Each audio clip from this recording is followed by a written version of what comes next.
नमस्कार शेतकरी बंधूंनो, स्वागत आहे आपलं कृषी संपत्तीमध्ये.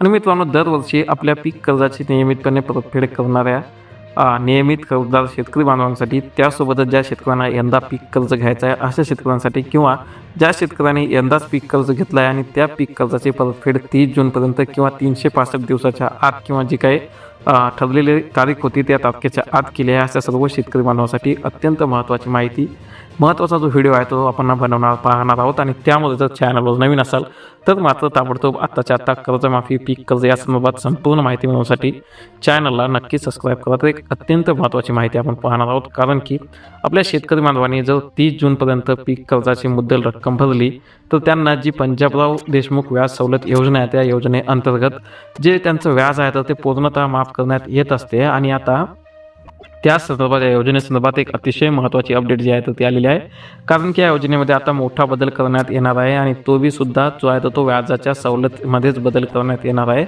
आणि त्यामुळे शेतकऱ्यांनी काळजीपूर्वक या व्हिडिओकडे लक्ष देऊन पहा, कारण की आता शेतकऱ्यांकडून पीक कर्जावर व्याजाची वसुली केल्यानंतर राज्य आणि केंद्र सरकारकडील अनुदान मंजूर झाल्यावर संबंधित शेतकऱ्यांच्या बचत खात्यामध्ये व्याजाची रक्कम जमा करण्याची तयारी सहकार विभागाने सुरू केली आहे. म्हणजे जे आपलं शेतकऱ्यांचं बचत खातं आहे, साधं खातं आहे, तर त्याच खात्यामध्ये आता व्याजाची रक्कम जी आहे तर ती येणार आहे. आणि त्यामुळे आपल्या शेतकरी बांधवांसाठी एक अत्यंत महत्त्वाची अपडेट आहे, खास करून वेळेवर पीक कर्ज परतफेड करणाऱ्या आणि आता नव्याने पीक कर्ज घेणाऱ्या शेतकऱ्यांनी जर वेळेवर पीक कर्जाची परतफेड केली तर त्यांच्यासाठी.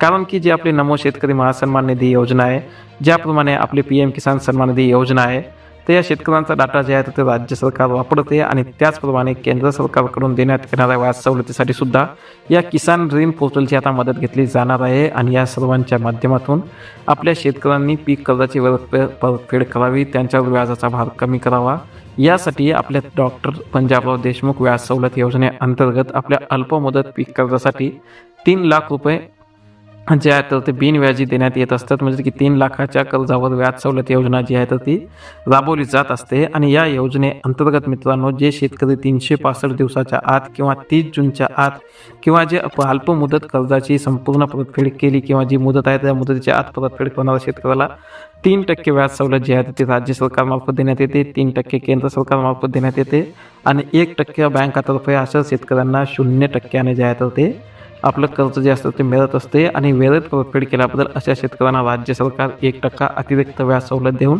या शेतकऱ्यांचं 3 लाखापर्यंत संपूर्ण कर्ज व्याजमुक्त करत असते. आणि आता केंद्र सरकारने ही सवलत मिळवण्यासाठी किसान ऋण पोर्टल तयार केलं आहे. आणि मित्रांनो, या पोर्टलवर आपल्या राज्यातील अल्पमुदत पीक कर्जदारांचा संपूर्ण डाटा संकलित करण्यात आला आहे. मात्र राज्यातील व्याज सवलत देण्यासाठी प्राथमिक सेवा संस्था तालुका स्तरावर प्रस्ताव सादर करत असतात आणि त्यानंतर जिल्हा उपनिबंधकाकडे हा प्रस्ताव सादर केला जातो. आणि त्यानंतर संपूर्ण राज्याचा डाटा संकलित केल्यानंतर शेतकऱ्याला व्याज सवलत जी आहे तर ती दिली जात असते. आणि ह्या सर्व प्रक्रियेला मुद्दल परतफेड करताना शेतकऱ्यांकडून व्याज वसूल केले जात नाही. आणि वित्तपुरवठा केलेल्या संस्थांना राज्य पातळीवर व्याज सवलत अनुदान मंजूर झाल्यानंतर रक्कम जी आहे तर ती वितरित केली जाते. परंतु हीच प्रक्रिया आता राज्य सरकार राबवणार आहे आणि केंद्राच्या धर्तीवर आपण ही सवलत योजना राबवावी यासाठी नुकतीच एक बैठक झाली आहे. आणि या बैठकीमध्ये राज्य सरकारची महत्त्वाकांक्षी योजना व्याज सवलत योजना बंद करून आता या योजनेअंतर्गत DBT अंतर्गत, म्हणजे जे आपलं आधारला खातं लिंक आहे तर त्या खात्यामध्ये ही रक्कम जमा करण्याचा किंवा राबवण्याच्या प्रस्तावावर चर्चा करण्यात आली आहे. मात्र ही योजना शेतकऱ्यांवर परिणाम करणारी असल्याने याबाबत मंत्रिमंडळात चर्चा व्हावी असं मत अधिकाऱ्यांनी मांडल्यामुळे याबाबतचा प्रस्ताव तयार करण्यात आला आहे. आणि हा जो प्रस्ताव आहे तो संबंधित आगामी मंत्रिमंडळ बैठकीसमोर येण्याची शक्यता असून तो मंजूर झाल्यास 0% ऐवजी शेतकऱ्यांकडून पुन्हा व्याज वसूल केलं जाईल. आणि त्यावेळी राज्य पातळीवर अनुदान मंजूर होईल, त्यावेळी शेतकऱ्यांच्या आपल्या बचत खात्यामध्ये ही रक्कम जमा करण्यात येईल. तर एक अत्यंत महत्त्वाची अपडेट आहे. तर आपल्या जास्तीत जास्त शेतकरी बांधवांना नक्की शेअर करा. त्यासोबत चॅनल जर नवीन असाल तर नक्की चॅनलला सबस्क्राईब करून सोबतचं बेल आयकॉन दाबायला सुद्धा अजिबात विसरू नका. तर भेटूया एका नवीन व्हिडिओमध्ये. तोपर्यंत धन्यवाद. जय हिंद, जय महाराष्ट्र. पावसाळा सुरू झाला की एक गोष्ट नक्की होते. एक होता नेमकं रात्री जेवताना मोबाईल चार्जिंगला लावलेला असताना किंवा मुलं अभ्यास करत असताना लाईट जाते. पण आता त्या काळजीला फुल स्टॉप. फ्लिपकार्टवर 400 ते 500 रुपयामध्ये मिळणारे हे इमर्जन्सी बल्ब्स वीज गेल्यानंतरही 3 ते 4 तास उजेड देतात. एव्हरेडी, हॅलोनिक्स, बजाज आणि पॅनासॉनिक हे 4 जबरदस्त पर्याय आहेत. एकदा चार्ज झाले की लाईट गेल्यावर आपोआप सुरू होतात आणि संपूर्ण खोली उजळून टाकतात. पावसाळ्यात वारंवार लाईट जात असेल तर हा छोटासा खर्च तुमची मोठी अडचण दूर करू शकतो. म्हणून डिस्क्रिप्शनमध्ये दिलेल्या लिंकवर क्लिक करून तुमचा आवडता बल्ब आत्ताच बघा.